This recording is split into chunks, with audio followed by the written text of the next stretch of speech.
The extinction of experience feedback loop was proposed by Robert Pyle to warn for the long-term consequences of decreasing contact with nature.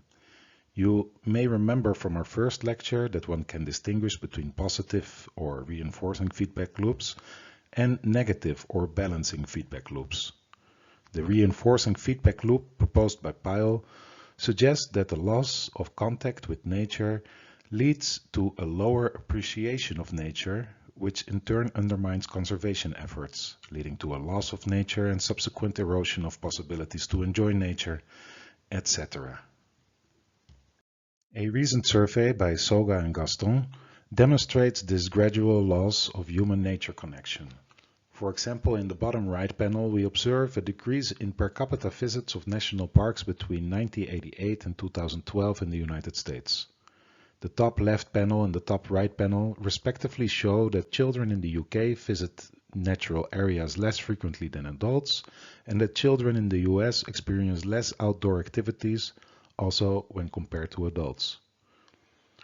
The bottom left panel shows that in 2009 a larger share of Japanese children has never hiked in mountains, climbed a tree, caught fish or insects, or went birdwatching as compared to 1998. I consider this extinction of experience feedback loop to be the main challenge to long-term sustainability. So how can we turn this extinction of experience feedback loop around? Let us turn to Meadows 1999 for inspiration. Donella Meadows is one of the most renowned system dynamics scholars, and you may remember her from the Limits to Growth report discussed in the first lecture. In the article included in this week's readings, Meadows describes the idea of leverage points as places within a complex system, a corporation, an economy, a living body, a city, an ecosystem, where a small shift in one thing can produce big changes in everything. I've had little training in complex systems or system dynamics, so to me this description sounded a bit like a social variant of the butterfly effect in chaos theory, where my understanding of the butterfly effect was that it refers to the idea that minuscule differences in starting conditions in complex systems can soon give dramatic differences. The Wikipedia entry on the butterfly effect contains the following illustration with 6 recordings of a double pendulum that start in only slightly different positions. You will see that they soon start to display very different behavior. The butterfly effect was first discovered by mathematician and meteorologist Edward Lorenz. To explain his butterfly effect, I borrow from Deaton's article, The Butterfly Effect, It Is Not What You Think It Is, for the Washington Post that describes the origin story.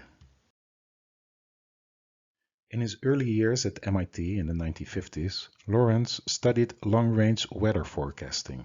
The statisticians he worked with thought it should be possible to predict the weather weeks or months away by scouring the historical record to see what happened previously when conditions were the same.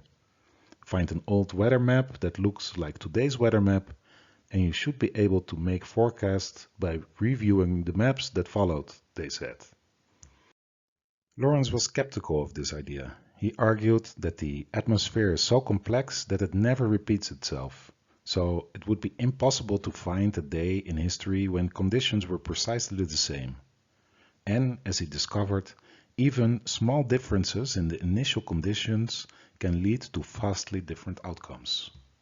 The eureka moment came when Lorenz tried to rerun a computer weather simulation, but as a result of a rounding error, he punched in slightly different numbers. He went to grab a cup of coffee, and when he returned, he saw the simulation had diverged wildly from the previous run.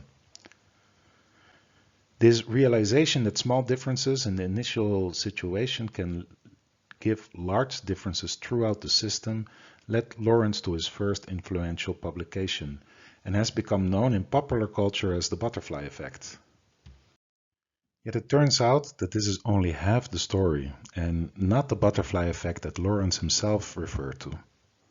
The same meteorologists that Lawrence worked with still were not dissuaded and believed that it meant that the differences between an accurate forecast 1 week or 1 month ahead would be a matter of increased precision of the starting conditions. As Lawrence considered this idea, however, he came to believe that there must be some limit on how far into the future you could make predictions. Say that instead of charting the rough contours of a weather system, you could learn the details of every storm. That might extend the accuracy of your forecast by a few hours, he said. What if you could map the inside of every cloud? That might buy you a few extra minutes. And what if you could account for the flap of every butterfly's wings all around the globe? How much would that improve your forecast? Lawrence describes this idea in a 1969 paper, which was the basis for a talk he gave titled Predictability: Does the flap of a butterfly's wings in Brazil set off a tornado in Texas? Lawrence suggested that the limit to predicting specific weather conditions is only 10 days ahead. Why talk so extensively about the butterfly effect in an economics course, you may wonder. But I argue that this limit to predictability is relevant to the social cost of carbon as well. I wonder whether Nordhaus's integrated assessment models consider such butterfly effect limits to his prediction horizon. The butterfly effect gives an argument to counter the opinion of Aldi and colleagues to base carbon pricing on estimates of social cost of carbon. Instead, I argue that carbon pricing should be informed by estimates of switching costs, which are based on estimates that look less far into the future.